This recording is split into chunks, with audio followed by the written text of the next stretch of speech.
Pepe Unchained just made some major changes to their staking. Let's take a look at that. Let's also take a look at the project because it is down 21% today.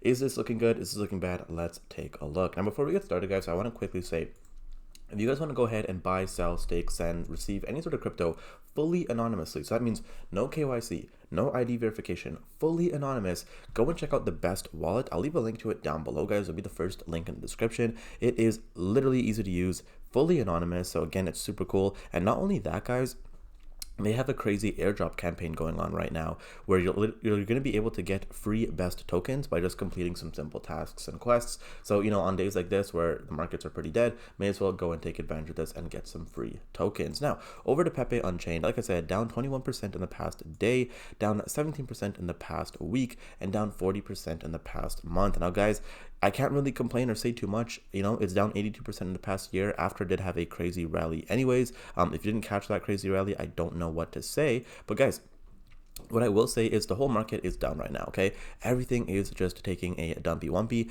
and it's not looking too good. We have all sorts of meme coins just getting destroyed, absolutely decimated.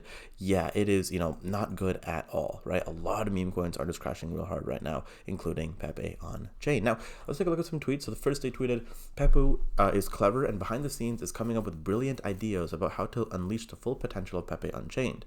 Those who are mentally strong enough to withstand the challenges along the way will be rewarded. We'll be saying cheers and tapping our mugs made of pure gold as we celebrate. Okay, so not only that, here is the rewards update. So to ensure a long-term sustainability and continued growth, we're adjusting reward emissions. New Pepe rewards are as follows. So there is a 150 Pepe per ETH block layer 2, and the APY update has been adjusted to 75% APY.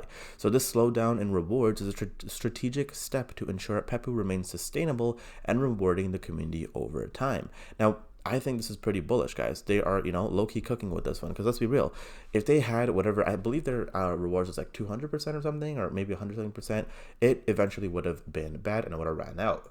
So the fact that they're able to actually go ahead and reduce the rewards and have it continue for a longer period of time is pretty bullish. Now, next up, we could see Pepe has been training behind the scenes. He's just as excited as you to bring the pump pad back to the community, and it looks like the pump pad is going to be coming sometime soon. So hopefully that will be bullish. It will cause more burns and more bullish momentum. Now, finally, I want to share this. A lot of people are thinking that Pepe is a scam or a rug. LMAO, you clearly haven't done your homework. Let's compare. So rugs have no devs, no communication, no product, no roadmap, and they usually vanish after launch. As opposed to Pepe, has a fully functioning layer 2, a thriving Telegram with admin on hand, an ecosystem of tools and staking, making hard long-term decisions. Hard and long is what I like to give out, and they are still here, still building. Real rugs disappear, Pepe keeps shipping. Stay faded, doubters, we're just getting started, right? Pretty cool. And again, shout out to Pepe Pulse. I definitely do like his tweets and often refer to them in my videos. Shout out to him. Now, guys, that is gonna be it for today. If you did enjoy, make sure you leave a like, subscribe down below, guys, and I will see you all in the next one. Take care.